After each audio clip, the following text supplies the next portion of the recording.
I am Sean, and this is Alex, and you are listening to Ghost of Gangs Radio. Yeah. Damn right. I think we should keep it. This was not a plan. That was a test. Just in case we do decide to cut this, my name is Sean. This is Alex. You're listening to another episode of Ghost of Gangs Radio. Today's episode is the last episode of the season. With season 5 have been running for a very long time, for like a year and a half. And this is, when you're listening to this, probably January 1st, 2025. And we're going to end the season with a little look of all the new roller coasters in particular coming to this planet in 2025. We're saying this planet because we're going to talk about like every freaking region in this planet. And so that's kind of what we're going to be doing today. And that's how we'll be ending off this season. And then we're going to take a few months of a break. And we will visit some parks, do some this, do some that, and then be ready for a whole new season with a new like mini-sode series and whatnot coming this upcoming spring. So let's dive in. Where do we start? We are doing our new format that we're going to use for multiple episodes. If you listen to our last episode, that is the Spilling the Tea episode. And we went in the order of Asia, Europe, Americas, and we're going to be doing kind of the same format going forward for several different kinds of podcast episodes, including this episode. Today's episode is starting in a place that we wouldn't typically start an episode in, but we're going in alphabetical order by park among the 3 continents that we're focusing on, or I guess 4 continents. And so we are starting in Kazakhstan at Belalek Park. And this is a really interesting addition for them. This it's a PAX Rides, PAX, famous Russian roller coaster company. They're Russian, right? PAX is Russian, yeah. Yeah. Mm-hmm. And they have like the like Cobra themed shuttle looping coasters, like that one in Coneyland in Switzerland and stuff. Which I think they just remodeled that one. Anyway, so this park in Kazakhstan is building a PAX Boomerang. And that's just the product line that they call their version of a shuttle.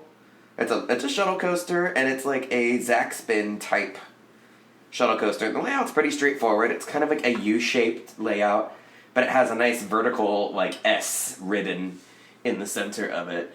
And it looks really cool. It was like all over Facebook a couple weeks ago.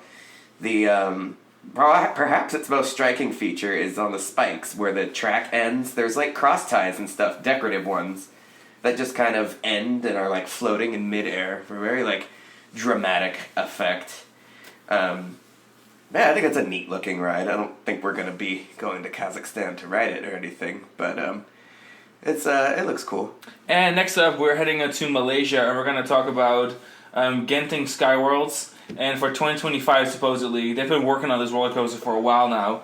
They're opening Andromeda Base, which is a Dynamics Attractions SFX coaster, very similar to what we're seeing at Ferrari World in Abu Dhabi. That kind of like super versatile coaster system. This particular one is described to have a lot of theming and 3 launches and 4 tricks, so kind of like track things like a seesaw track or whatever. It's kind of unknown what exactly is going to be happening on that ride. It's a very stunning looking roller coaster that has a bit of an outdoor part, but is mostly indoor. That is one of the rides going to Genting Skyworlds. There's another ride going to Genting. And then there's Mad Ramp Peak, which is a semi-powered coaster that looks like a cross between Hagrid's Magical Creatures Motorbike Adventure and Radiator Springs Racers.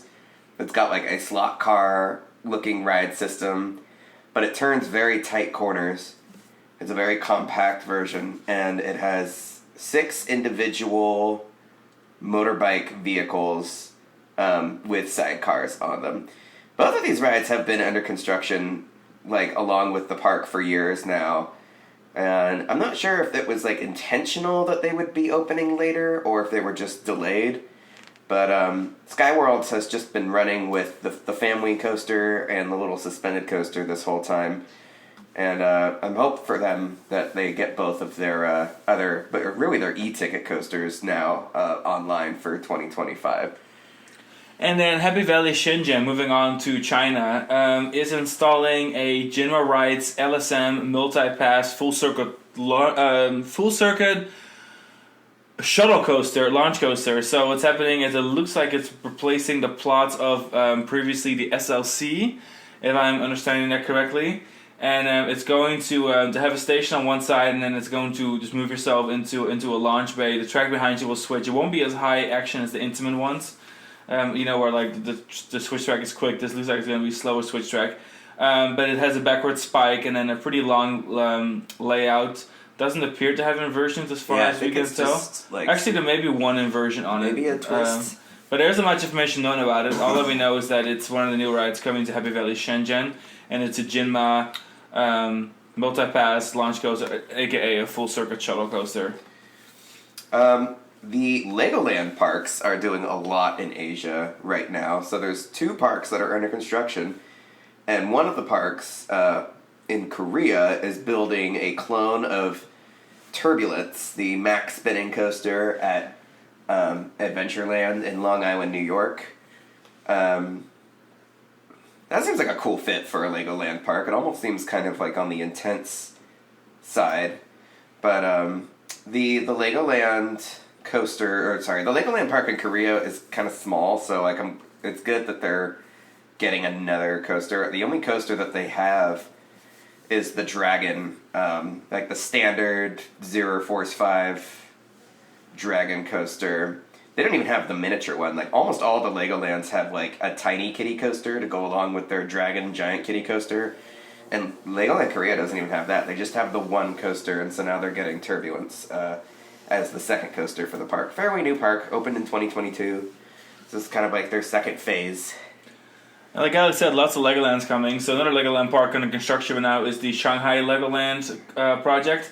The biggest coaster is going to be called the Big Lego Coaster, which is a B&M custom family invert, which will be partially indoor, partially outdoor, mostly just a fly-through, it looks like. And then they're also going to get the typical Dragon Coaster. It's a Zero Force 5 for this particular park, as well as a smaller Zamperla Dragon Coaster called the Dragon's Apprentice, most likely. And that is the Shanghai Legoland Park. And then there's also the Sichuan one. The Sichuan Park is going in Chengdu, so that's going to be another like central Chengdu area park, along with the Happy Valley Chengdu Park. That park is gorgeous, by the way. And which makes sense because like the Sunak Park for Chengdu is like really far away from the central Chengdu area, but Chengdu is huge and is definitely like prime for supporting another like park like this. I had originally thought it was going to Chongqing, but Chongqing is actually starting to fill up. They're getting like the Nickelodeon Universe project and stuff, which is not actually included in this episode because we don't know when it's going to open. I don't think it's going to open next year, but I had thought about including it. Meanwhile, the Legoland Sichuan project in Chengdu is on track to open in 2025, and they will include all of the roller coasters that are coming to the Shanghai Park, the same layout of B&M Family Invert, the big Lego coaster, and then also again the Zero Force 5 Dragon Coaster and Zamperla Family Coaster Dragon's Apprentice. But in addition, they will have a fourth coaster, a family launch coaster of some kind. The details on that ride are not known, but it could be, it could be Zamperla, it could be Zero, it could be Jinma, like it could be anyone. Art Engineering, like there's a lot of companies doing these like family launch kiddie coaster rides. Intamin, so like we'll just have to wait and see. But 2 really cool large Lego projects, both with B&M coasters. Very cool for the mainland China market. And then next they're moving to Seven Yangbu, which is the park in Saudi Arabia. That is the indoor park that's getting the first ever SNS access coaster. Was presented last year at IAPA. It is a small indoor model that will probably have several station passes. Small lounge. It fits inside. It's not a very big ride, and it's gonna have a couple of inversions because of the way that the access coaster works. If you're curious about this, there's plenty of material about that online. And then, Alex, you want to do all of Six Flags Qiddiya, or do you want to split it up? I need help. Okay. There's 8 coasters going to Six Flags Qiddiya City, and then I laid them out in alphabetical order. Adrenaline is a family Vekoma invert, but it's a custom layout. It looks like a production model type thing, like the kind of coaster that you would expect to see cloned in other parks. It's like a cute layout that seems compact and practical. So And then next coaster there is going to be Colossus, which is a custom Grey Coast International wooden coaster with infinity flyers. And it does appear it's going to be almost 3,000 feet long, pretty decent length. And then we have Falcon's Flight. The one and only. You may have heard of it. Intamin's first EXA coaster. The world's tallest, longest, and fastest coaster. It is 195 meters, or 639.8 feet tall, with a 158.2 meter, or 519 foot drop. That's the drop. That's the, St. Louis Arch drop, I think.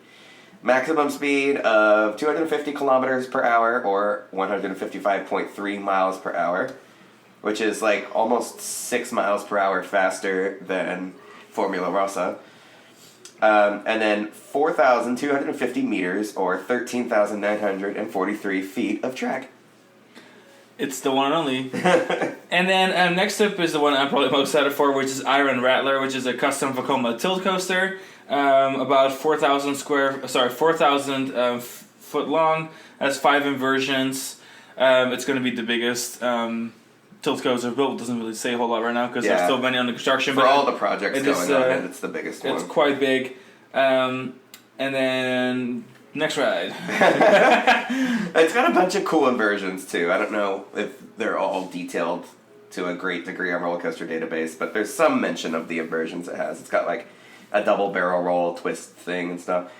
However, the Sawmill Falls custom Mack water coaster opening at the park, there doesn't seem to be any information on it.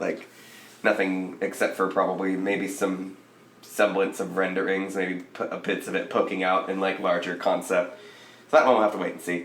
They're very interesting. They're getting a Mauer Spy coaster, a custom one that appears to be racing-ish, kind of like a full-circuit racer. Smart. Yeah. That is going to be called Sea Stallion, which will be in their aquatic-themed area of the park. It's also interwoven with the shoot-to-shoot / lock flume. Or maybe that's the Mack water coaster. Well, no, it looks more like a shoot-to-shoot, huh? Yeah. That's a shoot-to-shoot. Yeah.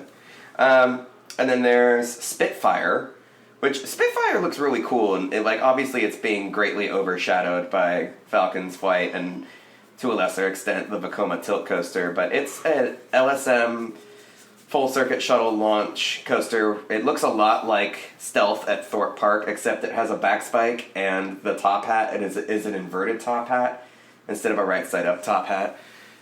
Perfectly good looking ride in its own right, just very dwarfed by its proximity to some of the other coasters. And then there is the Twilight Express, which is a Vekoma family coaster, the Horus model, and that's gonna be the kid / family coaster of the park. And so that rounds up the Cigarettes Qiddiya 8 roller coaster lineup in Saudi Arabia. And next up, we're moving to Wonderla Chennai. It's in India. So I was looking into it. Wonderla is a chain of India parks. This is their 5th park. It's under construction now. The other parks have 2 of them have a Vekoma boomerang called Recoil. So if we've ever thumbed through all of the Vekoma boomerang installations and seen a couple of them by that name, those are the coasters, the signature coasters of 2 of the 4 operating Wonderla parks. But the 5th park that's under construction in Chennai will be featuring the Batman clone from Entertainment City in Kuwait. And that's a great ride to see resurfacing, because you just kind of never know with coasters these days, especially now that some of the B&M coasters, some of the older B&M coasters are starting to reach the end of their service life. Nothing is safe from metal fatigue. So it's nice to see this coaster being rebuilt, and it will be a very exciting, very cool roller coaster for that particular market. So I'm happy for them. The park that's under construction, I suspect there will be another coaster or 2 at that park. There's nothing listed on Roller Coaster Database, but I would expect a kiddie coaster or something along with the B&M invert. The other parks in the chain all have 3 or 4 coasters. But that rounds up Asia. And before we dive into Europe, I do want to share a couple of Instagram responses we got on one of our recent stories. So we're kind of asking what roller coasters / rides people were most excited for in 2025. And the Theme Park Cats response was Alpine Fury, which I know is not a Europe, but that's a good there's choice, more European answers ahead. Struggles responded that Helios, which is in Europe, was one they're most excited for. And then this, I always don't know how to pronounce this Instagram name whenever they participate, but Peppers P3PPPP3R said Stardust Racers, which obviously we'll talk about that. Timo de Keizer, a good friend of ours, he wrote about Speedboat / Shark Tour coming to Walibi, Belgium, as well as Wild Buffalo coming to Mer de Sable in Paris. So we will be diving more into those rides in just a little bit, but I wanted to make sure we share those. Oh, yes. And Alice, I'm going to ask you to do the Dreamland one, actually. You want me to do all four? Do all four. There's four. Okay, so Dreamland in Moscow City is a concept indoor park that opened a couple years ago. And they're building their second phase. I don't know if all of it's going to be indoor. Probably not, because some of this stuff is extremely ambitious. They're building 2 Intamin launch coasters. One of them is a hot rod racer. That's a custom layout. The other one is the Intamin Vertical Launch 1058 model, which if you haven't looked at it, if you Google Intamin Vertical Launch 1058, you will see an enormous roller coaster with a vertical lift launch. Several inversions. It looks similar to that like whale breaking the sky or whatever it's called. There's an Intamin looping coaster in China that's like the lift hill version of this ride that I think is either the same or I think this really one is longer similar. though. Yeah. Also, I think the one in China doesn't have a dive loop. It has a cobra roll, I think, on the far end, but it's similar. They're very lengthy, like very elongated coasters that start with the vertical lift and or launch, a beyond vertical drop, a loop, and a dive loop, and lots of airtime. And then in addition to those 2 major coasters, an Intamin family launch coaster that is expected to be a production model straddle coaster is coming to the park, and also a Wacky Warp. Rounding out the expansion to Dreamland Moscow. Next is Helios. So next up is Helios at Fantasiana, which is located in Salzburg in Austria. And this is the next installation of what is now just universally referred to as a striker coaster. So I guess the Mac Big Dipper is not really a thing anymore. Well, the Big Dippers, I guess, are lift hills, and the strikers are launches. Oh, interesting. Because the one in Vienna Prater is marketed or listed as a Big Dipper. Interesting, okay. Well, yeah, so, but it's, they're kind of like the Euro fighters and Infinity coasters. They're very hard to differentiate. Yeah. So this one, for all intents and purposes, looks a lot like, just like a launch Big Dipper, I suppose.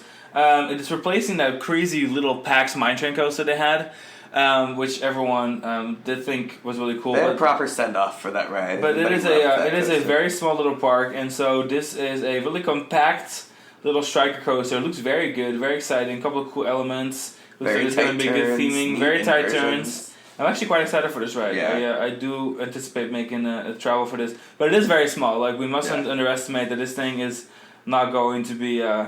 It's not very large. It's going to be even smaller than the one at Vienna Prater. In fact, looking at it now, I'm realizing how small it is. It's very small. Is like. But we'll have a fly through and cool, all that kind of stuff. It'll be really cool, right? Even if it's like 1,000 feet, like it'll perfect still be really for this cool. park, for sure. That's for sure. It doesn't have a length on there.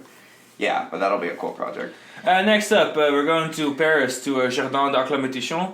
Thank you for pronouncing it. You say it so much nicer than I do. I'm still not perfect, but it has a Gerstlauer family coaster being built. Yeah, so this is a turntable coaster. Turntables are getting big. That's going to be the big thing in 2025, it looks like. Speaking of striker coasters, I think Voltron was like one of the first major applications of a mid-ride turntable that was like part of the overall ride experience and not just like a functional turntable like on the Power Splash coasters.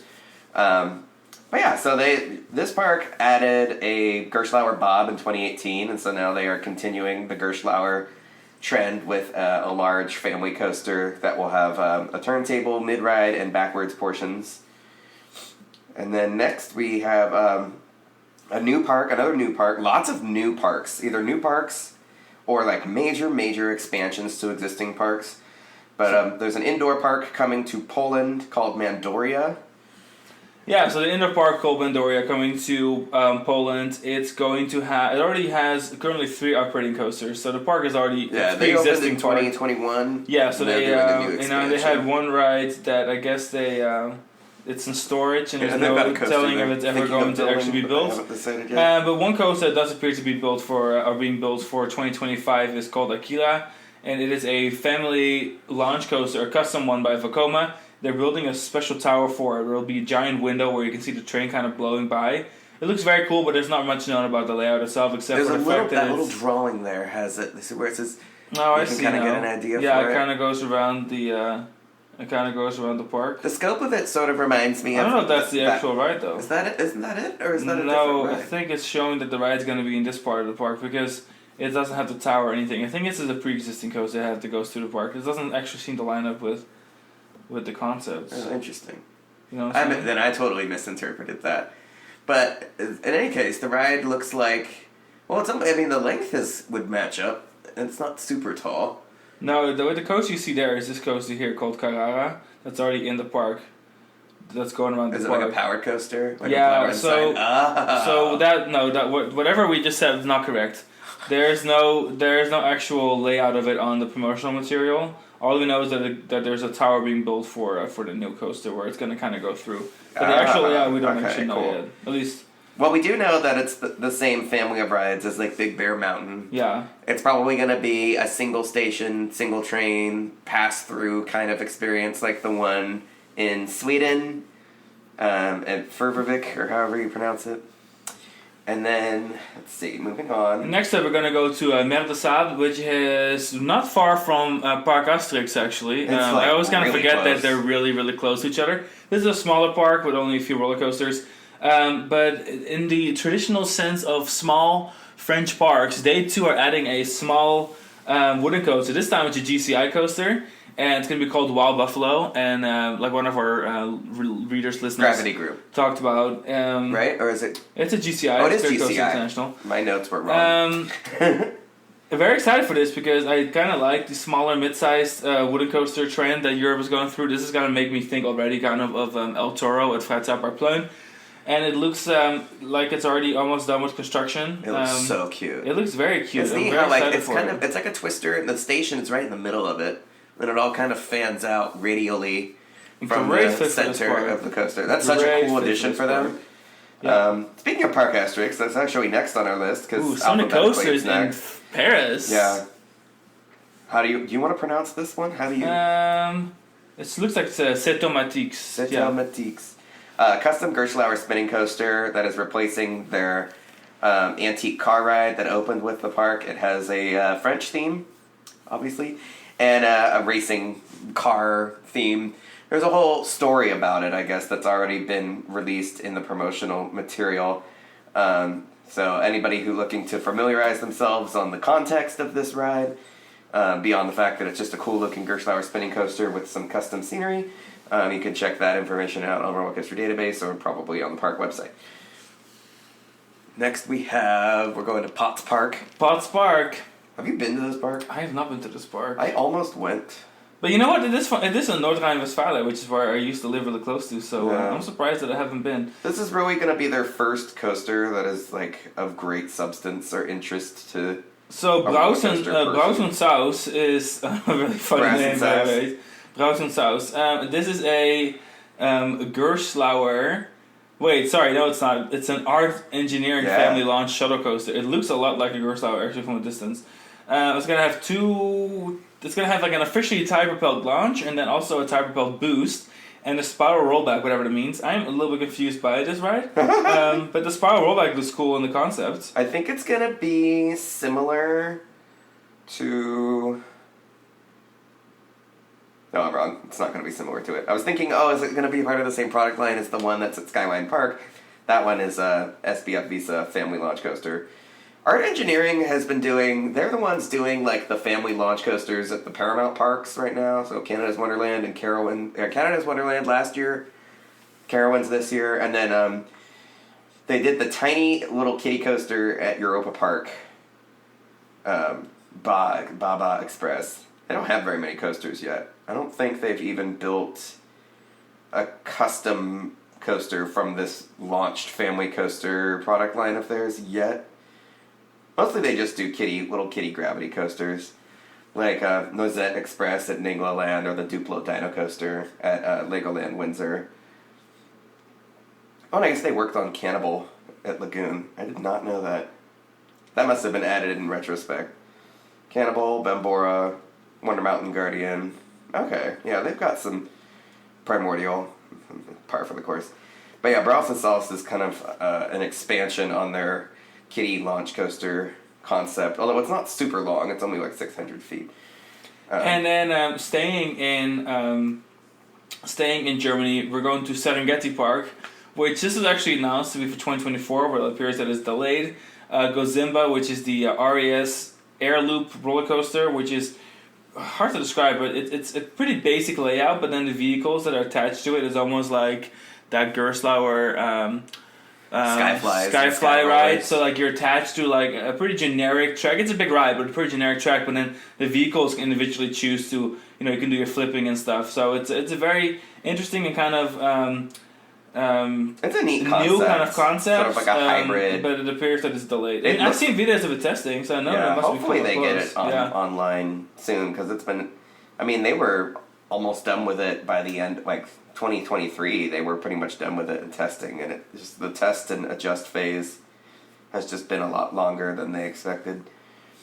Wallaby Belgium Speedboat, as we mentioned earlier, that's another a Gerstlauer family launch coaster. This will be in the same ride system as like Wakala at nearby Bellewaerde. Excuse me. And like Pegasi Express and stuff. Yeah, Speedboat is going to be part of a giant new kind of relaunch of the area. It's going to be called Dog World now, which sounds kind of interesting in people that are more like native English speakers. But the whole theme is like dry docks and boat yards and. Speedboat obviously is fitting in with that, and then Turbine is going back to its original name, Turbine. They're retheming that to be part of that area, so that's pretty exciting. It's another Gerstlauer project for Wallaby Belgium, following the successful Wakala, or not Wakala, Tiki Waka, or Tiki Walla. What is it called? Tiki Waka? Tiki Waka, the mouse coaster. Yeah, I think it's Tiki Waka. Yeah. Lily wrote it. You've written it, yeah. Now you're confusing me with your names that don't make any sense. Look, I'm doing my best. Wakala is what you're thinking of. Wakala is the... I brought up Wakala earlier. Yeah, well, then why are you saying Tiki Walla? Because it's at the same park, and it's Gerstlauer. No, it's not even the same park. Tiki Waka and Wakala are different parks. I know. We're talking about Wallaby Belgium. I know. You're just really confusing me with your name situation. I'm not, though. You're just... Listen. All right. And next on our list is Year Over Year to Ride. No kidding. It's Joy at Wallaby Holland, which is I don't exactly know what they were thinking with that name. Joy is going to be a racing, Rocky Mountain construction, Raptor track, dueling, single rail situation. It is it's a whole thing. So there's two sides. You got the thrill side and the family side. The thrill side is green, family side is blue. They're about 100 feet tall, and the top speed for both is about 51 miles per hour. And the thrill side will have 6 inversions, which is actually quite a bit. It's going to have a barrel roll drop. It's going to have a 0G stall, a cutback, corkscrew, barrel roll, and another corkscrew. Lots going on, but the layout is completely racing with the family side that doesn't have any inversions. I find it a very cool concept. The ride looks very interesting. It's very Wallaby Holland. The colors are kind of wild. It's like Twisted Colossus colors. Yeah. And it's Europe's tallest, fastest, and steepest racing coaster, which is interesting. Fun fact on that. It's nice to see dueling coasters make a comeback. This seems like a great fit for this park.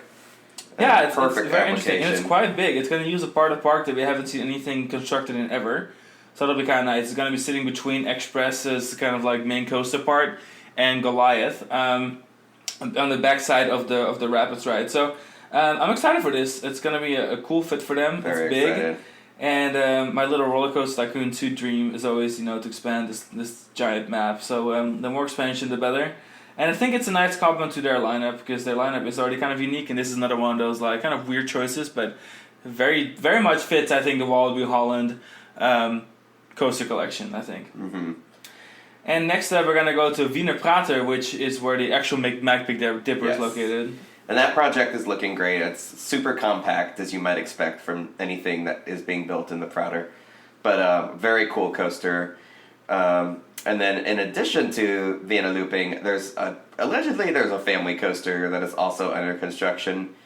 The people that own the plot of land where the Super Achterbahn was, that was demolished last year, have promised that a modern family coaster will be coming to that spot in 2025, although I don't think there's been any apparent work on it yet. So I guess we'll have to wait and see. Vienna Looping's almost done. It's like ready. It's like ready to go. And that concludes all the major coaster projects in Europe. And now we're moving to the Americas, and we'll start with the Bon Luxury Park in Puerto Vallarta, which is the park that is now, I think, best known among the enthusiasts for Tucano Beast, which is their big new Vekoma double launch crazy roller coaster. So I guess I'm actually going to start there because go for it. On the topic of... So anyone watching the IAPA announcements remembers probably the beautifully designed new Vekoma train, for it's going to be one of the coolest looking Vekoma launches yet, I must admit. It'll be a dual launch, and it's going to have several really cool elements, one of those double barrel roll situations. I'm very excited for it. This is coming to, like we said, Puerto Vallarta, so it's not very far to reach. I think a lot of us North American enthusiasts will be traveling there to go ride it. I think I will for sure. Yeah, it's accessible. We fly there on Delta direct from several cities. I'm sure you guys do too. Same for United, of course. Big tourist spot. And then they're also building Ashara, Goddess of Fire, which is also a Vekoma coaster, Vekoma Switchback, which is ride model. There's just one that opened in Dreamworld in Australia. Like this week, at the time of recording. Yeah. And they're getting another indoor kind of thematic coaster, another Switchback that is going to this park. And then they're getting Delia's Adventure, which is going to be a Mac Arthur clone. And I don't exactly know who Delia is or what her story is. I don't know if that's like a franchise or not. I don't know if it's an existing intellectual project. Because I think everything here seems to be kind of custom. And it appears to be an exact clone of Arthur, or at least very, very similar to Arthur. And then they're building another Vekoma Horus coaster, and this time it's Izari's Flight, which is it looks like a very lush, beautifully themed. If the concepts are true for this place, it's really going to be truly a magnificent, is some of the most beautiful concept art I've ever seen. And then last but not least, we have Speed of Light. Oh, for a second I thought Speed of Flight. Speed of Light, which is another Vekoma coaster. This time it's going to be a Phoenix. It's a clone of Phoenix at Dino's Wonder Wheel. Yeah. So another in New York. Another Vekoma, 4 Vekoma coasters for this park. Family coaster. Yeah, it's going to be a lot. And all of it looks really cool. Again, concepts are concepts, but man, this park looks quite spectacular. Let's see if they can live up to it. We will be visiting. So inverted family coasters are a huge, huge trend for 2025. Just B&M alone is opening 3 of them. 2 at the Legoland parks in mainland China, and 1 at Busch Gardens Williamsburg. Big Bad Wolf of Wolf's Revenge. A giant version of this model with 2 lifts. Definitely a lot of reference and homage to the original Big Bad Wolf.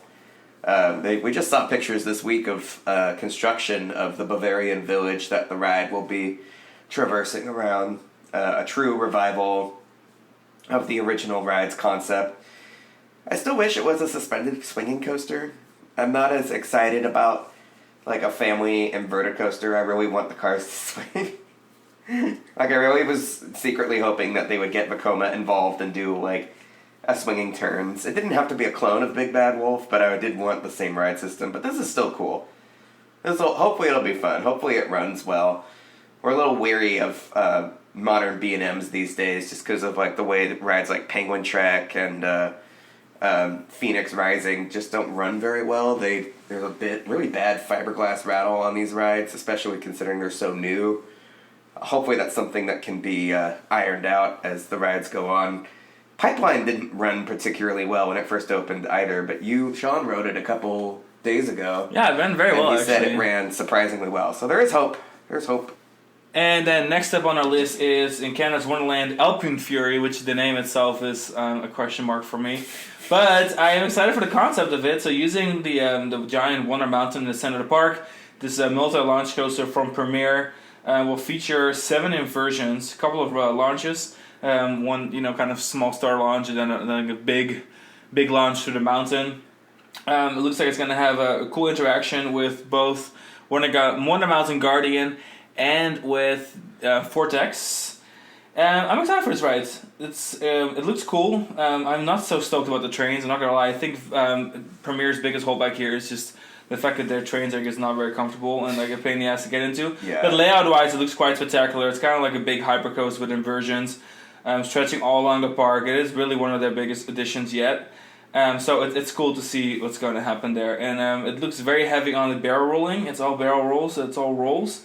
But I'm still excited for it. I think it's going to be a really cool fit for them. An inversion heavy attraction like they don't have any big inversion machines, you know. They really don't have. I mean, the park has always kind of been underserved with its various coaster collections. Like for a park as massive and successful as it's been, it really didn't start getting signature coasters until like Cedar Fair took over.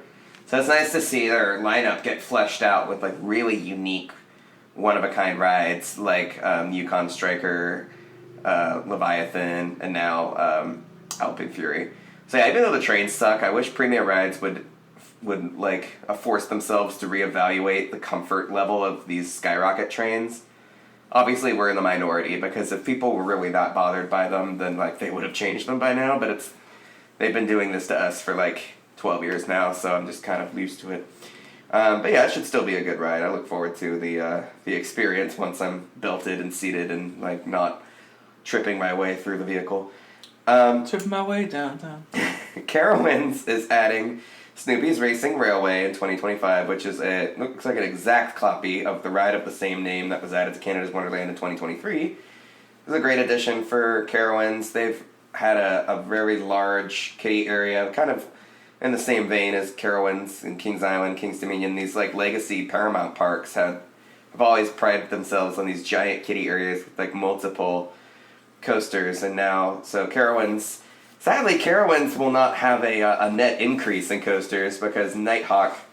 It was announced officially just a few days ago that Nighthawk would be retired as of now. That it was its last season. Which is no surprise. That ride was definitely at the end of its service life. It had a good 20-year run at Carowinds after a few pretty rocky years at Great America when it debuted. So yeah, Racing Railway, Snoopy's Racing Railway will be the fourth kiddie coaster in Carowinds Snoopy area, part of their newer Camp Snoopy reskin of the Snoopy area that they have. It's a very nice addition for this park, and hopefully a good forecast for things to come. They're doing 2026 is when they're going to redo the Rapids ride, give the park a proper water ride again, and then hopefully by 2027, 2028, it'll be time for them to give the park a proper spiritual replacement for Nighthawk, and maybe a drop tower, because now they're losing their drop tower too. No, so sad. So sad. Next up, we are going to move to Six Flags in Mexico. Kidding, they ripped that right out of there and they brought it to Cedar Point. So Cedar Point's new roller coaster, Siren's Curse, is the Vekoma Tilt Coaster. We're all very excited for it. This is yet another American Vekoma Tilt Coaster because there's also one opening at another park. Anyway, I'm excited for this ride, though it feels very much like they just relocated and plotted in there to the damage control on Top Thrill 2. And let's be honest, that is exactly what Siren's Curse is. But point aside, it is a Vekoma. It's a new age Vekoma 1. It's a Vekoma Tilt Coaster 2, and the layout does look very cool. It looks spectacular. It's going to be full of inversions, high speed moments, airtime. I think it looks really, really cool. And despite me expecting zero cool theming to match the whole Siren thing, you'll catch me in line there next summer. For we will sure. be simping like our lives depend on it. Like we will be going. I am to this so park, excited period. for this ride. I still cannot believe that Cedar Point, of all places, is getting the Neo Vekoma, like next gen Vekoma. I would have loved this exact coaster for Kings Island, where Vortex is, but I understand that like there was some circumstantial need for this ride after the fiasco that was Top Thrill 2. And then hopefully Kings Island will get, they need their Vortex replacement so bad. I feel like Kings Island is just like, you just tell that they really were not planning on having to retire Vortex so soon because they did not have a game plan in place for replacing that ride. Now there's a huge vacancy in there. That would have been a perfect fit for Siren's Curse, but oh well. Maybe they'll do a next-gen Vekoma, like, multi-launch coaster instead of the tilt coaster. And then speaking of tilt coasters, the other tilt coaster coming to America, which is being marketed as America's first tilt coaster.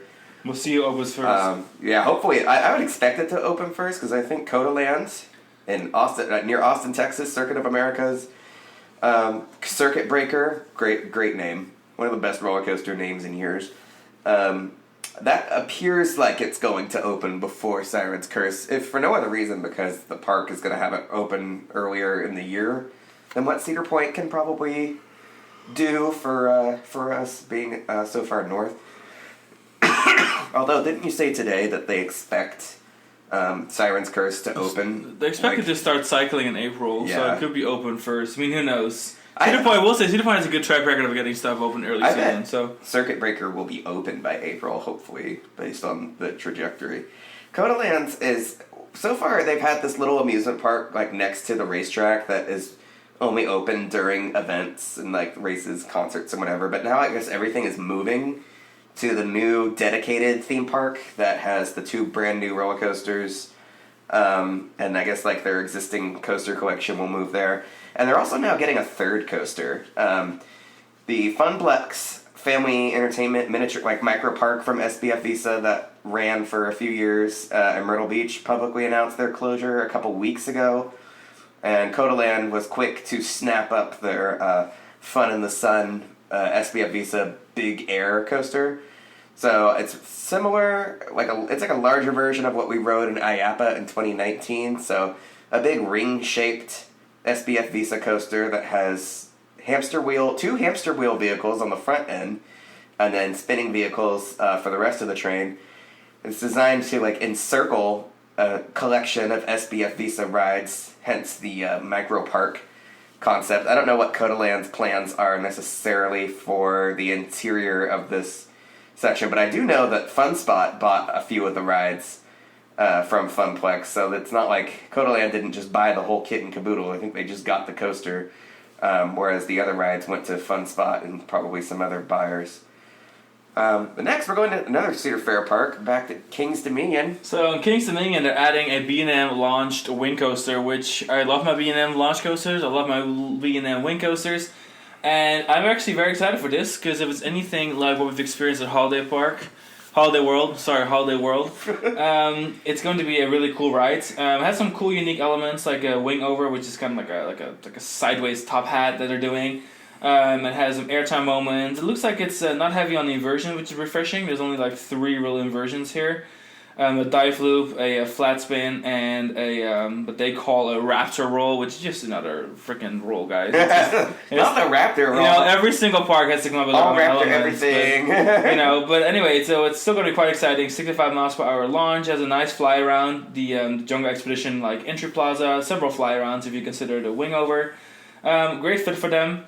Is it the grand replacement of Volcano that I expected? Perhaps not, but I think it's a really cool addition for them. And 4 parks devoid of B&Ms, it's going to make such a statement there. I'm very excited for it. I think it's going to be so great. Very pretty. I cannot wait to go back there. I'm so happy for King's Dominion and their commitment to this whole Jungle Explorer area.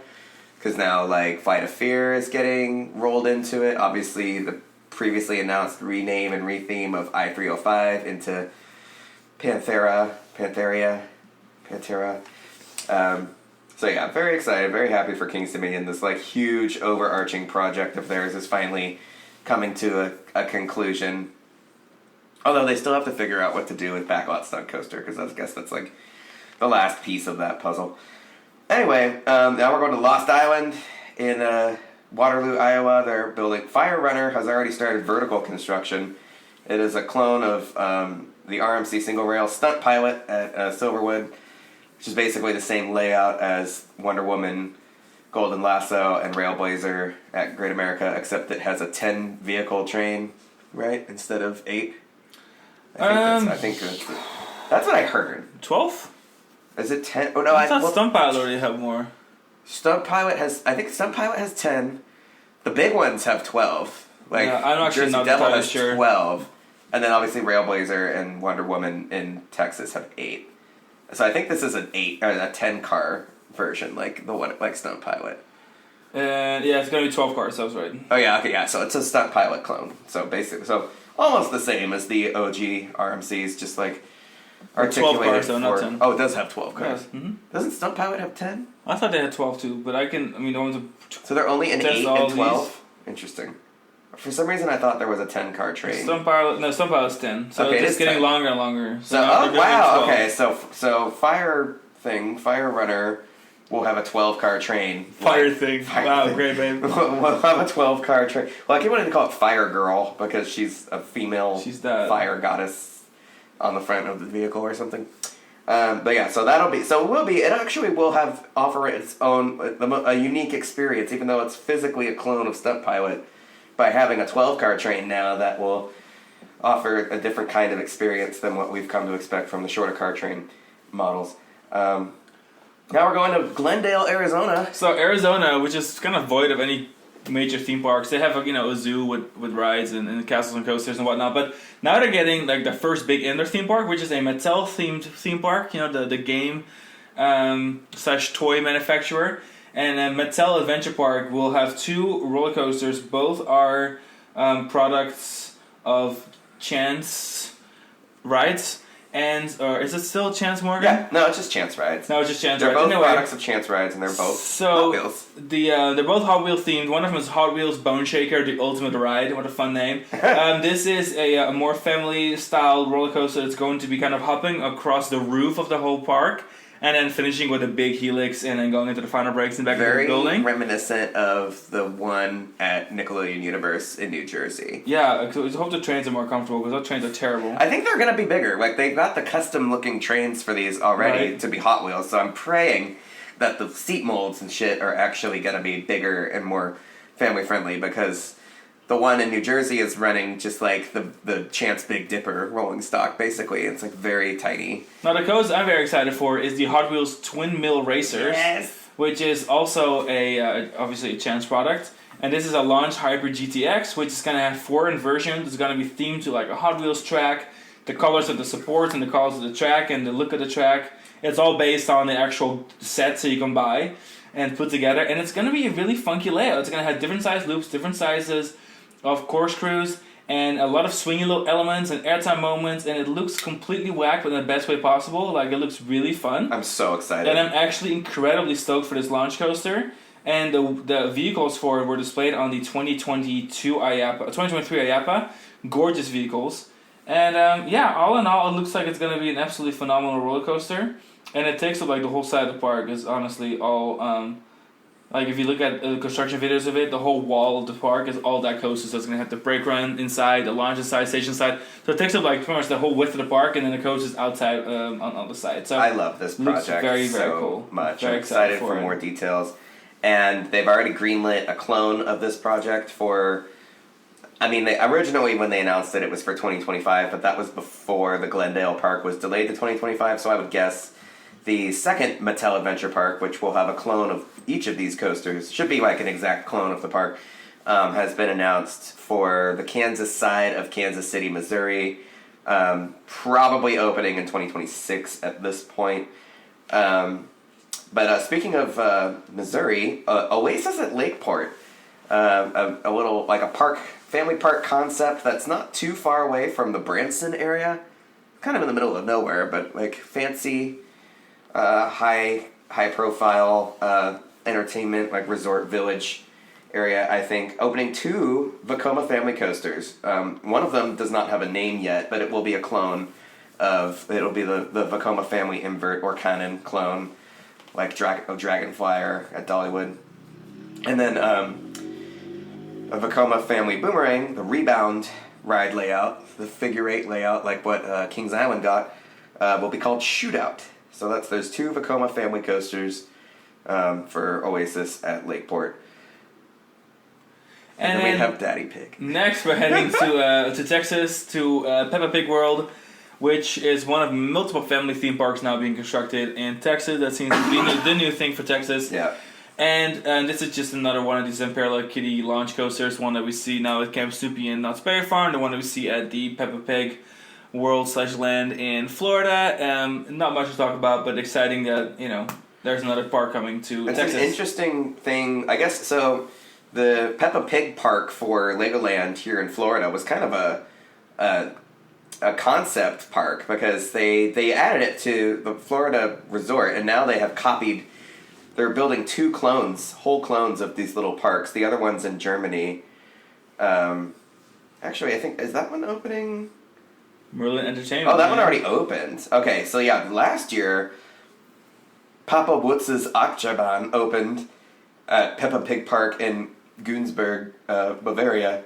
And so now the Texas park, which actually used to be a Fantasia family entertainment center, and then Merlin bought it and closed it down and are turning it into Peppa Pig World. That will be the third Peppa Pig park clone with the Daddy coaster attached. Daddy Pig coaster. Alexander. Okay. This is the reason for the season. Santa's Village. This is another. There's a lot of parks that I've never heard of that are like they're putting their Tacoma's in. they're tossing their hat in. So yeah, Santa's Village in Ontario, Canada, which is not really even that close. It's sort of close to Toronto, but not really. They're building a very large Vekoma family coaster. Like it's technically the same product line as like Wandering Oak and Sliding Sleds, but it's a big custom ride. Definitely one of those kinds of rides that will like muddy the gray area between like a kiddie coaster and a family coaster. Looks like a great addition for them. They released a 3D render off-ride and some on-ride footage of what it will look like. Very impressive for, again, like a park that you've never heard of. So it's one thing if a park like gets their foot in the door with an SBF Visa spinner or something, but when a park comes onto the scene with like a pretty large custom family coaster, it's always exciting to see and very impressive. And then next up is SeaWorld San Antonio, which is replacing their Zero coaster with a Zero coaster. And they are adding a first-of-a-kind Discovery Launch Zero product, which is a small family launch coaster. It's going to look like it's kind of on the scale of kind of like the Oscar coaster here at SeaWorld or Orlando. So it's going to be kind of like a really usual Zero family coaster. Except for it's going to be a launched version of it, which is a new concept for them. I think everyone's doing it now. Launch kiddie coaster. Everyone's just launching the kiddie coaster. I mean, launches are taking over everything. It went from only Ultimate Thrill Rides at launches to now, I mean, everything has a launch, including Daddy Pig's Daddy Ride. Yeah, like 3 years ago, now. the idea of a launched kiddie coaster was super odd. Like, when they announced Daddy Pig, I was like, that's weird, like putting a launch in a kiddie coaster. Now everyone's doing it. Yeah, now, everyone's doing Our it. Engineering is all about it. SBF Visa's got launched kiddie. Which is fun. This looks a lot like the SBF Visa launched family coaster. But it's quite big though, this one. At Skyline Park, so. But what's fun about this is that it's continuing on with the whole rescue theme, and they already have a rescue themed launch coaster at this park on the other side of the lake, and this side of the lake is gonna get their kiddie version of it. But I'm excited for SeaWorld San Antonio. I think the San Antonio market is a great one to observe because Six Flags and SeaWorld there are very much going head to head. Six Flags Fiesta Texas and SeaWorld San Antonio, and so seeing them kind of one up each other or like adding new rides constantly. It's one of the more fun markets to watch because there's always stuff happening. Big time. We haven't even ridden their new launched Lock Flume yet, so we have to go and do that sometime next year too. Yeah. So there's just a lot going on. Yeah, I can see us doing a San Antonio visit. Oh, and I love San Antonio as soon as this new rescue coaster's open, because I would probably want to combine it with Coda Land. We haven't ridden the dive coaster yet. Oh yeah, we do need to do a little Central Texas thing. Yeah. Alrighty, and now we are moving on to another big box park. So, in case anybody forgot, Six Flags Great Adventure is opening a Vekoma launched boomerang, giant boomerang. Would really be enough capacity Super to boomerang. replace Cobb? And I'm Green Lantern? very excited. Any excitement that the average Great Adventure patron might have had for this coaster has been completely decimated by Great Adventure's retirement of several rides. It's funny. It makes sense now. So like they closed the parachute tower, and it sat dormant for 4 years. And I really think that they just decided early on that like we can't demolish this thing efficiently unless we have space to knock it over. So they're like, we're just going to keep it standing until we decide to close Green Lantern. Because as soon as Green Lantern was gone, they knocked it over and it fell right where Green Lantern's plot was. Which begs the question of, like, I don't know how they were going to demolish it without that as a function. Like, it would have been a slow, extensive process. I think they really were just waiting.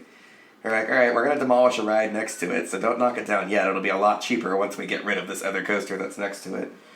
I really have faith in the future of Great Adventure. I know things are sad right now. I know things look bleak, but like it's going to be fine eventually. It's just going to take some time, I think, for the park to regain what has been lost at this point.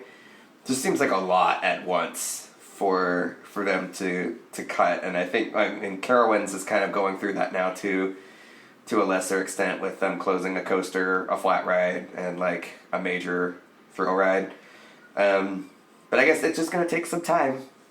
I have faith that Great Adventure will eventually have a great like King Ka caliber ride again, hopefully. Obviously, the Flash is not that.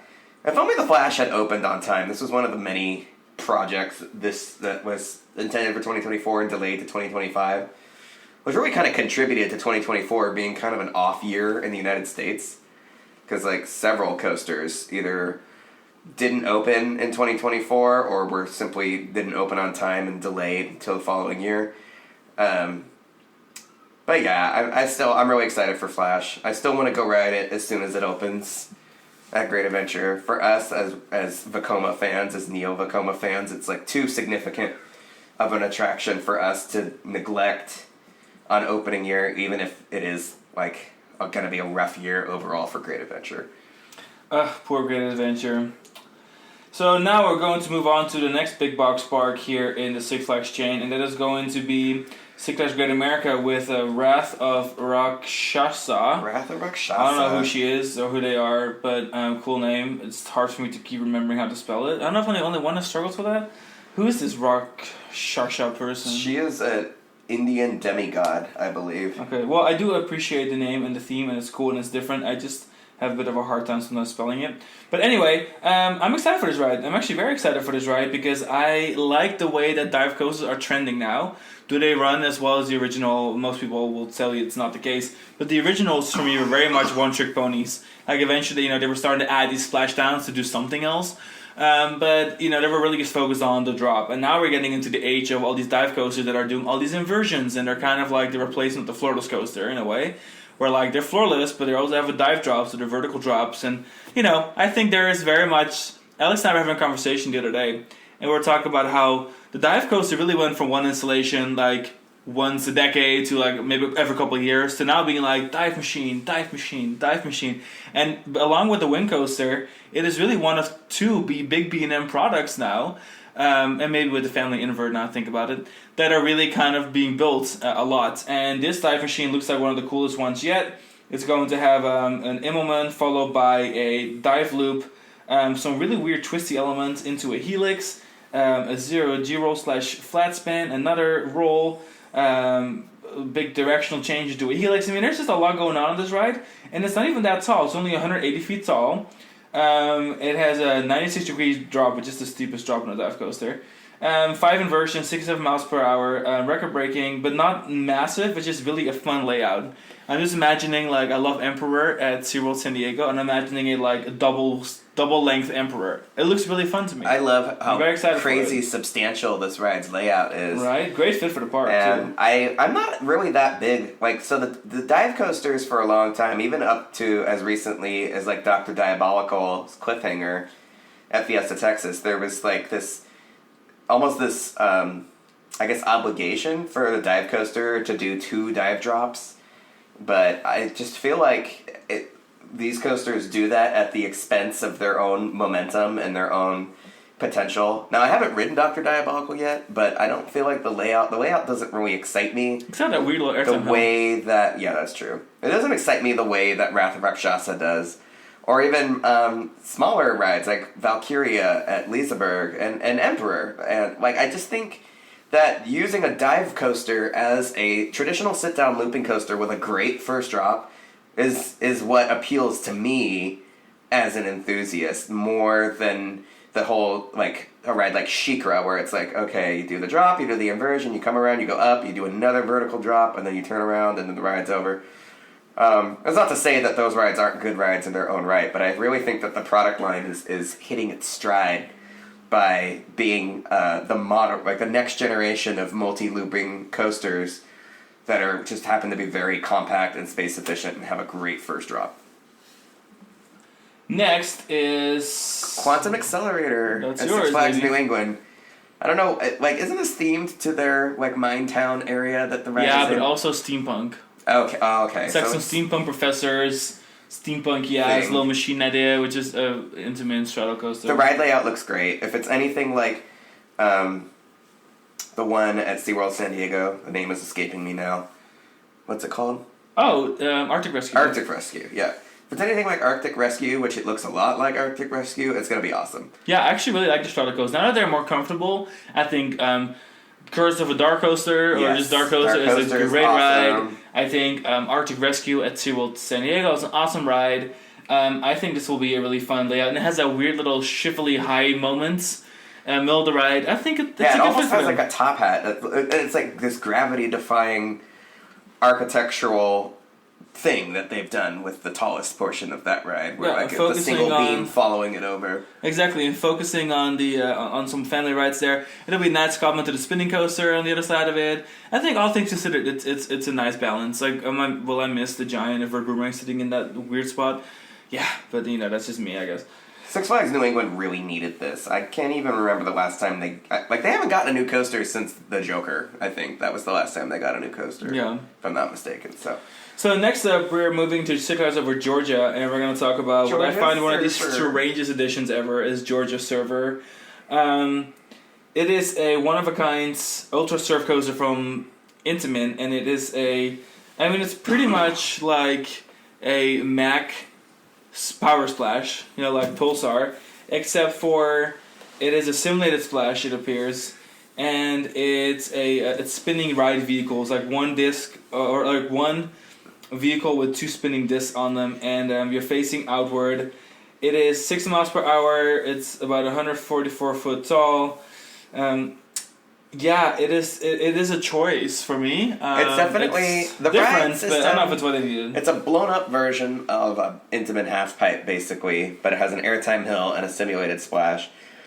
I understand why they chose this for Six Flags Over Georgia, because Six Flags Over Georgia doesn't have anything like this. None of their coasters have like any gimmicks. They don't have a launch coaster. They don't have a spinning coaster. They don't have a coaster that goes backwards. This is a coaster that does a lot of things that none of the coasters in the park already does or do. And it's a water ride, which is something that they needed. I think it was a good replacement for their Shoot the Chute ride. Is the capacity going to be a problem? Maybe. 20 people per dispatch isn't a lot of people, but I don't know. I think it'll be fine. It'll settle into itself. The fact that it's a water ride, I think, helps with the capacity concerns, because that does, even though it's a park in Georgia and people love water rides in these really hot theme parks, I think the appeal of it is niche enough that the capacity being lower won't be a huge issue. Like, I don't expect it to have like 2-hour waits and stuff, because at the end of the day, it's not going to be everyone's cup of tea, so I think it'll be fine. Also, sometimes I think like doing turntable loading and stuff, some of that stuff can be more time consuming and more trouble than it's worth. In theory, sometimes it's just faster to have one vehicle, and if you can park it quickly and get it out of the station quickly, like Flash. Like, I think the Flash at Great Adventure, everybody's worried about the capacity. I think it'll be okay, and it's really not gonna. It's not like there's really that much of a better way to increase capacity on some of these kinds of rides because they're so short. Like, really, it's just you're better off sometimes just getting people on and getting them off, and not having to like park trains and rotate stations and do all this stuff. But yeah, I think it'll be fine. I think it'll be a cute addition. I'm looking forward to it. And next one actually is yours. With mine? Oh yeah, it sure is. Hold on. La la la la la la. I have a bit of a cough, so like my throat keeps drying out. I keep coughing. La la la la. It's very attractive, I know. Wow, we're gonna lose the listeners over this. No, we're not. No, we're not. You're just being me. Steel Pier in Atlantic City. So their Wild Mouse coaster was announced several years back, and it's been delayed a couple years. I actually just made the connection when I was researching for this podcast that Premier Rides built this mouse. From far away, it looks just like the standard, like Reverchon or Zamperla spinning wild mouse, but it's actually Premier Rides. It's such a... I don't know how I missed this. Maybe, did anybody else miss the fact that Premier was doing this and that it's like a totally different ride system and concept for Premier compared to anything else that they typically do? And then the other thing that they're building, originally these were supposed to open like staggered. Like they were going to build one year, and then they were going to build the second coaster the following year. And now it looks like both of the Steel Pier coaster projects are opening in 2025. The other one being Skyrocket 2, also from Premier Rides. But actually, now that I know that this Wild Mouse is Premier Rides, I'm like a lot more curious about it. I thought it was just Zamperla or something. Maybe like the new Reverchon mouse that operates at Winter Wonderland. That would have been like a more likely assumption for me. But now what Premier Rides is doing it, I'm like, oh, I'm curious like how the vehicles look and how the seats are, the lap bars, how it runs.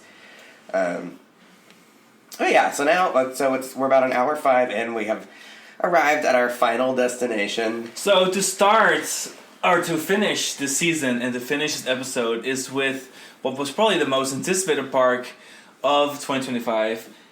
Probably it is the most anticipated park, I think, 2025, and maybe the most anticipated park for the whole decade. It's very convenient that it's at the end of the alphabet. Universal's Epic Universe. We listen and we don't judge about the name because I still think that it sounds a little redundant. Oh, we're so judging. But the roller coaster collection is admirable, and the dark ride collection, which we're not doing dark rides in this episode, is even more admirable. Catch me in the Ministry of Magic every Tuesday once the park is open. Anyway, so Curse of the Werewolf is going to be the Mack launched spinning shuttle coaster, which is a last minute choice for them when it comes to like their grand planning of the park. They changed the show venue and decided they were going to add a Mack family launched spinning shuttle coaster. I love that choice. Great little choice. So because it's kind of a short ride in a small space, they're using the shuttle function to kind of add more to the ride, add a show scene in the middle. Very exciting, very cute, very demure. So cute. And then Hiccup's Wing Gliders is a very large, intimate family LSM multi-launch coaster that is going to go all around the Isle of Berg area of the How to Train Your Dragon land. And the exciting thing about this is that I think it's wonderfully integrated with the rest of the land. It's going to be one of those like nerd rides that I think that I would really just enjoy for the sheer integration of the ride. It'd be fun to take pictures of. Exactly. Though I will say it looks a little bit to me that the restraints may be kind of uncomfortable because they have shin guards on them. Because, it's a kiddie coaster, family coaster. But we'll see when we ride. Then there's another cough from Alex, and then there is Minecart Madness roller coaster, which just actually opened the clone or the original at Universal Studios Japan last month. And this ride is obviously one of the two stable attractions in the Super Nintendo World area. This is going to be part of the Donkey Kong Country part of the area, and it looks to me like it's a fun ride. It's kind of short. Capacity is actually better than expected based on the videos from Japan, if it operates the same here. It's actually longer than I thought it would be, too. I guess having the second lift hill, and then also the stuff at the very end, no spoilers, but no spoilers, it's actually a longer ride than I thought it was. Yeah, that's true, and I think it's it's a fun concept. I think it's one of those rides where people, including myself, and talk about myself mostly, have to go in with the right expectations. Because the whole concept of the boom coaster, where you ride in a fake track, but then the track below it is actually attached to like a bigger boom, like a big stick, and then you kind of jump around from the tracks based on the video game. That's all really cool, but of course it is still reality. It's still the first time we're doing it.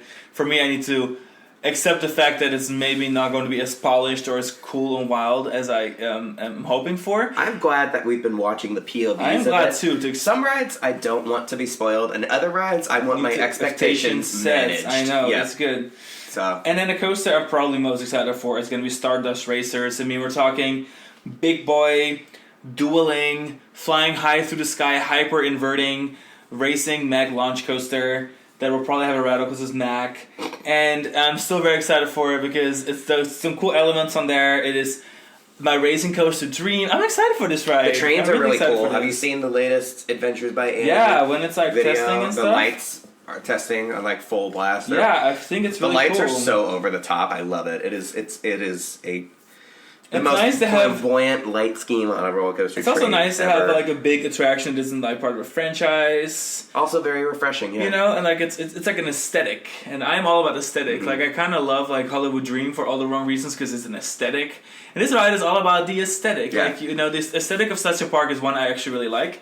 It almost leans into kind of like almost leans into Jules Verne, but a little more polished. Yeah. But now we're looking at a ride that's it's like a nice intersection of mythology and astronomy. Yeah, and it's very clean, chromy, polished. It's totally my aesthetic. Yeah. And now we're getting a whole roller coaster. It's like sophisticated, it's elegant. Yeah, I don't need a franchise for every It's ride. getting Italian and Greek like sensibility. I think it's going to be a great. And I love a good area. landscaping and a very beautifully manicured kind of like park and stuff. I mean, you'll catch me walking around the Asian city parks for days because it's so nicely manicured and like they're so aesthetically pleasing. And or this just is walking kind of around like Disneyland Paris and lamenting on how right. But even that's very thematic. I just like it to be very the clean and like edges are manicured and one the flower theme. beds and the colors.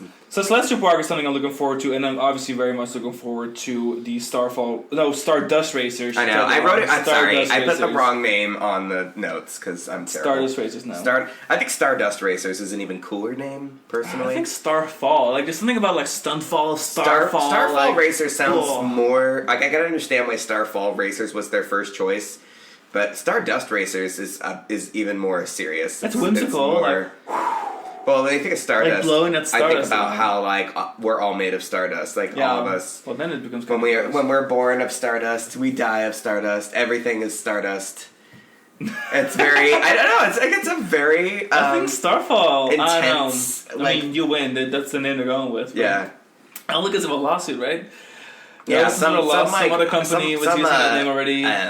Programming, like consumer electronics program company, had the name and like threatened legal bullshit Could have or been a something. cool little commercial. Anyway, so that rounds up our 2025 coaster list. I can't believe there's like an hour and 10 minutes of us blaring about coasters nonstop. And we tore it up. We were good. Bam, bam, we were bam, bam. very Speed, purposeful. speed. There's just a lot. There's a lot to talk about. Lots going on. And we're going to try and ride a lot of these next year. Yeah. The Asia collection and in like Eastern Europe collection will be a little bit harder, but I'm definitely planning on doing majority of the US coasters next year because like you may have heard in previous episodes, I'm ready for some more embracing of the United States parks. We haven't been doing a whole lot of United States travels lately. Ever since we've been going back on our Asia kick, we've just been going to Asia, which we will be continuing to do that, but I'm also looking forward to doing all these new coasters around the United States.